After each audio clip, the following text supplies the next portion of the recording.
In this video, we're going to be taking a look at equivalent fractions. Now, it's important to write these things down.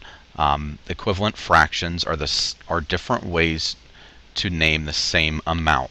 Okay, for example, you can see these different fraction tiles that are up here, and we even have these in our classroom, so you can use this as we take a look at equivalent fractions. Now it says use the fraction tiles to represent following equivalent fractions. So you can see 1/2, okay, is equivalent to 2/4, 3/6, 4/8, 5/10, and 6/12. Now, even though they have a different numerator and denominator, they're all still equivalent, or they're all still equal.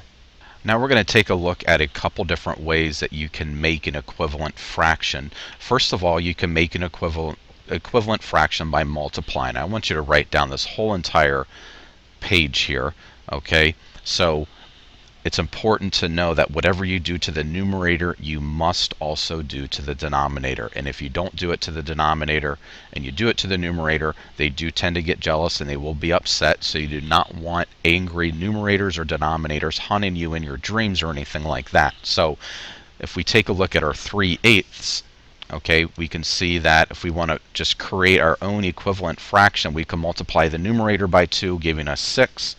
And therefore, since we multiply the numerator by 2, we must multiply the denominator by 2, giving us 16. So 6/16 would be equivalent to 3/8. So you can multiply the numerator and the denominator by the same digit, and that will give you an equivalent fraction. Now, if we're taking a look at making equivalent fractions, first of all, out of 5/6, okay, there's not really a one correct equivalent fraction that you can do for 5/6, but let's say we want to multiply both numerator and denominator by 4. That's what we would have to do in order to find this equivalent, in order to create an equivalent of fraction. So we have 5 times 4, that's going to give us 20.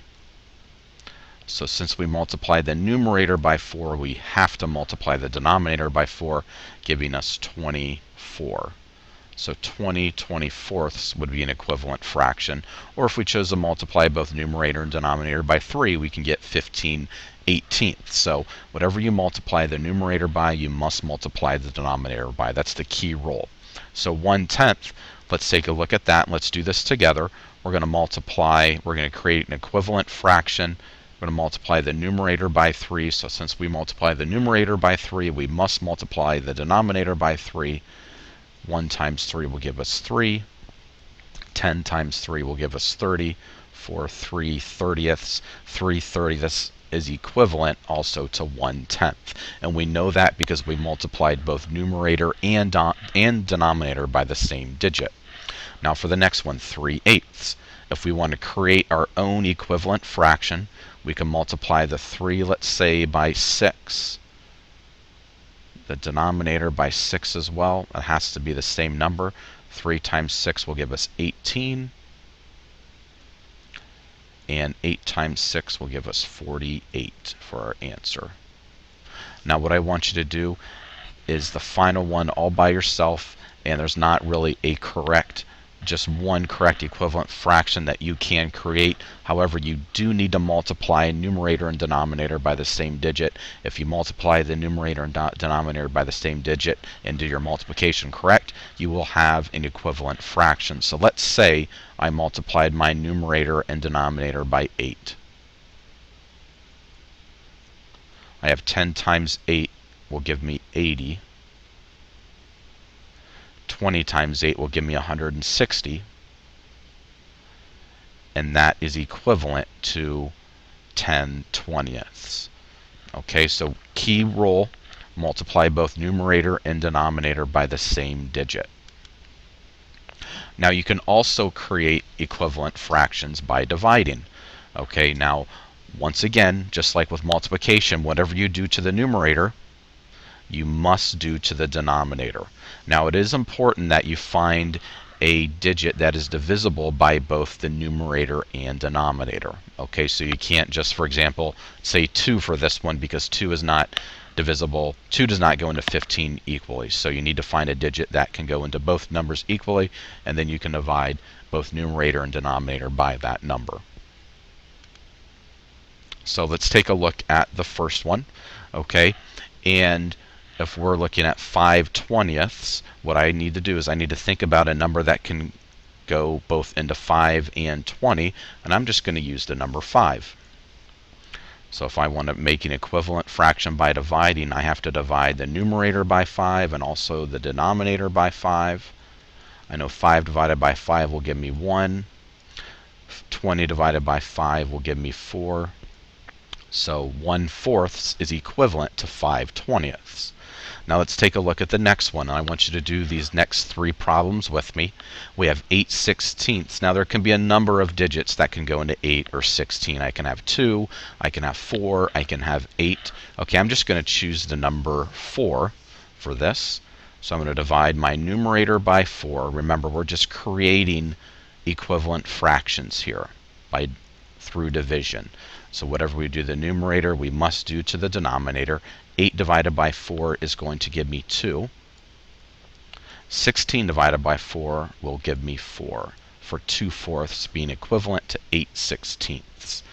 Okay, let's look at the 9/21. We're going to divide both numerator and denominator by 3.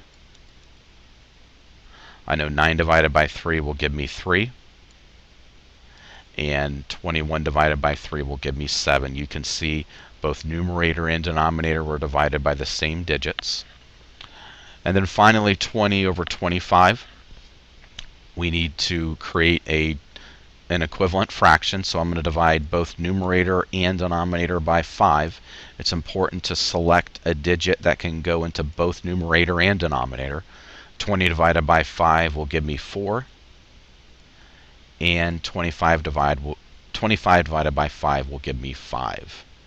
Okay, just like multiplying and dividing, whatever you do to the numerator, you must do to the denominator.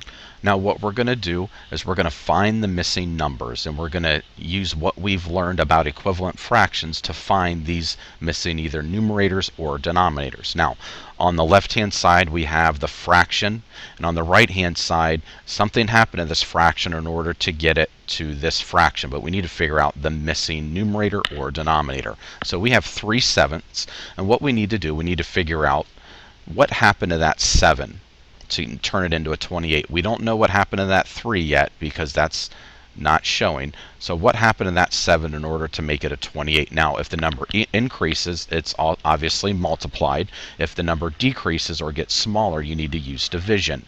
Okay, so my 7 to 28, I can easily see that that number increases. So I need to figure out what happened to that 7, or what was that 7 multiplied in order to get to 28. So I think of my facts. I think of 7 times 3, well, that gives me 21. However, 7 times 4 does give me 28. Okay, so remember, whatever you do to the denominator, you must do to the numerator. So since 7 was multiplied by 4, that means my 3 was multiplied by 4 as well.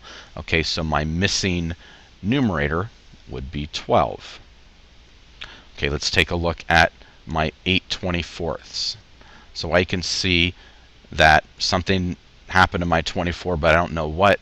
But something did happen to my 8 in order to make it a 1. So since the number decreased, I know that division was involved. So what is divided by 8 in order to get to 1? Okay, so I know that 8 divided by 8 will give me 1. And so since my 8 was divided by 8 from my numerator, that means my denominator is also going to be divided by 8. Okay, so 1 is my numerator. So 24 divided by 8 will give me 3 for the denominator. Now let's take a look at 16/21. We need to figure out what happened to my 21 in order to make it a 7. So since the number decreased, I know that I'm going to be using division. So 21 divided by what number gives me 7? Or I can even think about 7 times what number gives me 21. And I know that's 3. So since the denominator was divided by 3, the numerator needs to be divided by 3 as well. 6 divided by 3, I know that's going to give me 2. Now what I want you to do is find the missing denominator for 3/4. When you press play, I will have the answer for you. Okay, you can see now that the missing denominator was actually 32. Okay, I knew that my 3 was multiplied by 8 to get to 24, so since my numerator was multiplied by 8, my denominator needed to be multiplied by 8 as well, giving me 32 for my denominator. So this is how you create equivalent fractions, by either multiplying or dividing. This is also how you find missing numbers in equivalent fractions. Remember the key tip for today: whatever you do to the numerator, you must do to the denominator. If you have any questions about this concept, please come and see me.